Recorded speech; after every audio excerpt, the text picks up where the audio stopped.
The illusion of self, body, mind, and being. Since the dawn of consciousness, humanity has asked the same question: who am I? At first, the question seems simple, but the deeper you go, the more it turns into an endless labyrinth. The answer you give to this question shapes your entire reality. If you believe you are your body, your life will take one path. If you believe you are your mind, it will take another. If you believe you are your soul, you will seek something else entirely. But there comes a moment when all of these answers begin to collapse.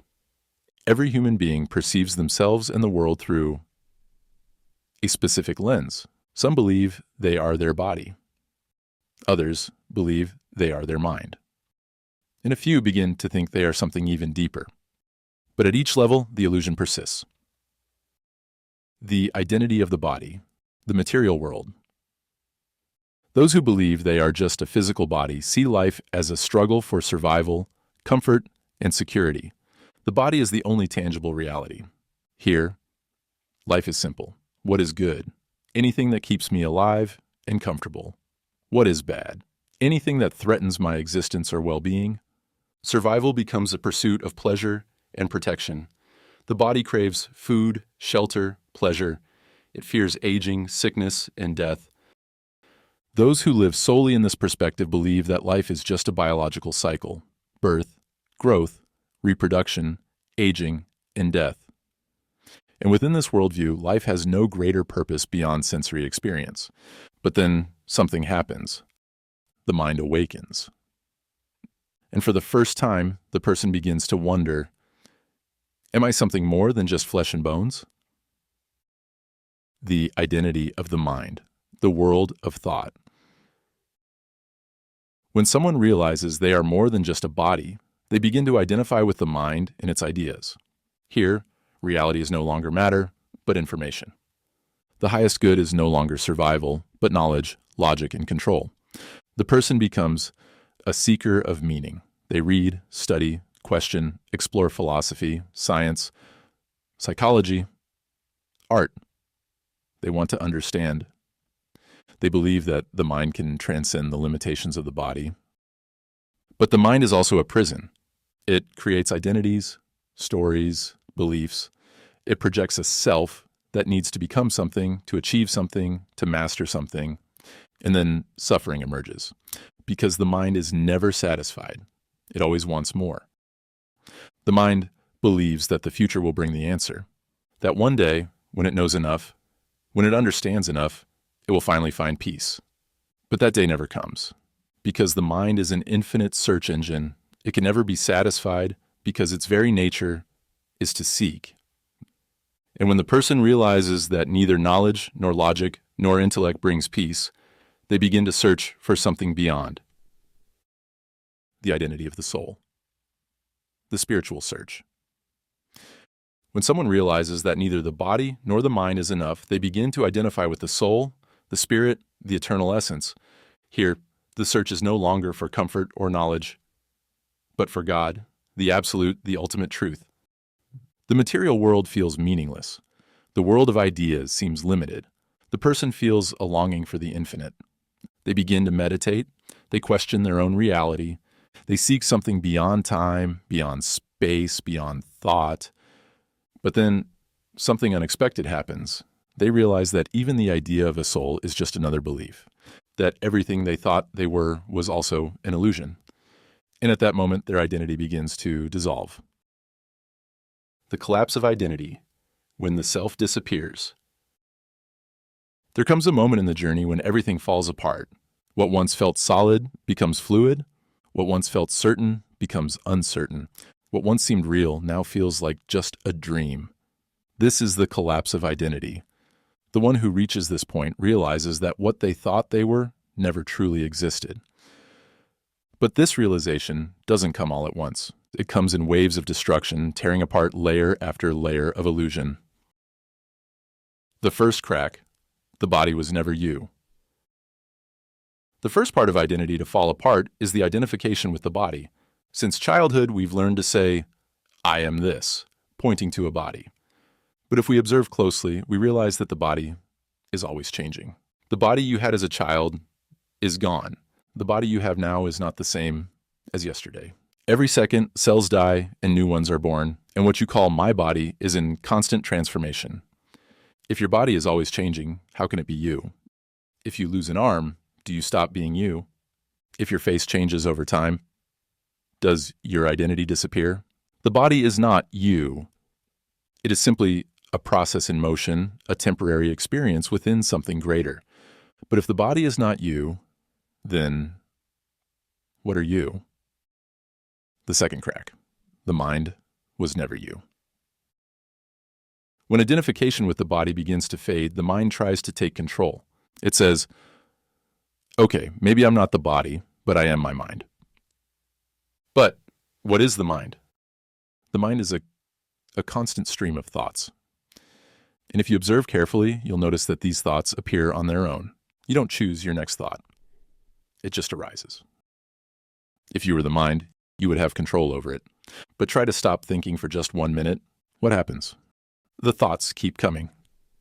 So if thoughts come and go without your permission, how can the mind be you? If the mind is not you, then what are you? The third crack. The soul was never you. When the seeker realizes they are neither the body nor the mind, they try to hold on to something deeper. They think, then I must be my soul, my spirit, my eternal essence. But what is this soul?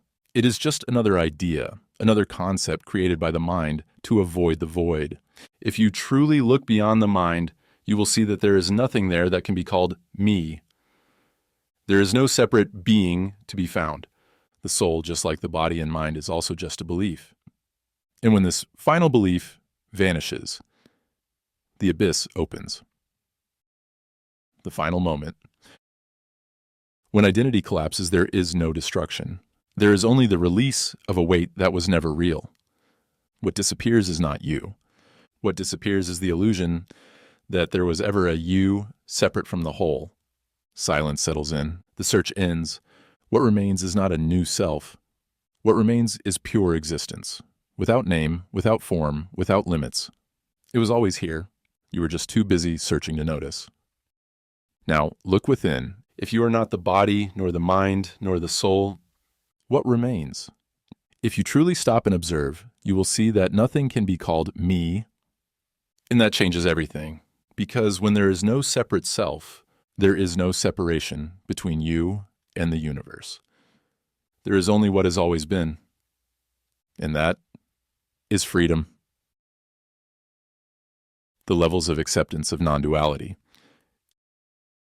Even after realizing that the body, mind, and soul are illusions, the mind resists. It does not want to disappear. It tries to turn this realization into a new concept, a new belief, a new self. But any belief about non-duality is still duality. Most people do not accept this truth immediately. The journey toward the recognition of non-duality happens in stages. Each stage represents a level of ego dissolution, until finally there is no one left to experience separation. The first stage. Dualism, me and the world. At this level, a person still sees reality as a battle between opposing forces. There is good and evil. There is me and the other. There is God and His creation. The world is seen as a struggle, where one must fight to align with the right side. The search here is for salvation, redemption, personal growth, or spiritual enlightenment. The mind still believes that there is a path to follow, a goal to reach, a higher state to attain.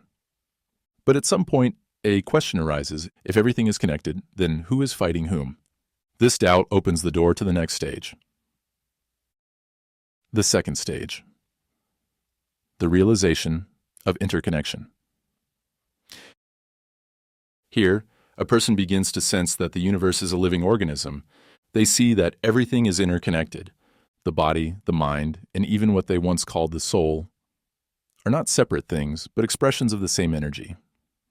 God is not outside, but within everything. The world is no longer a battlefield of opposites, but a harmonious dance of existence. This realization brings peace, but there is still a subtle separation. The person still feels like an individual. They think, I am a part of the whole, I am a spark of the divine. But as long as there is an I, that considers itself a part of something greater, separation still exists. And eventually, even this distinction begins to fade.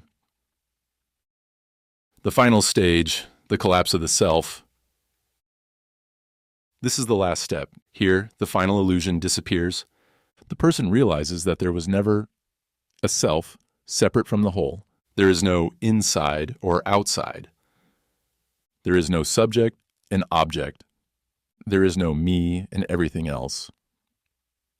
The self that was seeking truth was part of the illusion. The mind tries to grasp this, but it fails. Because this truth cannot be understood, it can only be lived. And with that, the final veil falls, and what remains cannot be described. The last obstacle. Even after this realization, the mind tries one last trick. It says, "Now I understand. Now I am enlightened." But here is the secret. Any thought about non-duality is still duality. The true awakening is not an idea. It is the complete abandonment of all ideas. And when that happens, silence. Because the one who truly understands has nothing left to say. They see that there was never anything to explain. The final question. Now look within. Do you still believe you are a body? Do you still believe you are a mind? Do you still believe you are a soul? Or have you begun to see that there was never separation? If you have begun to see it, the game is over. But if there is still a you trying to understand, then the journey continues. And that's okay. Because in the end, it was always just a game. The matrix is complex, but each of us holds a part of the solution. Drop your thoughts in the comments, and together we'll see beyond appearances.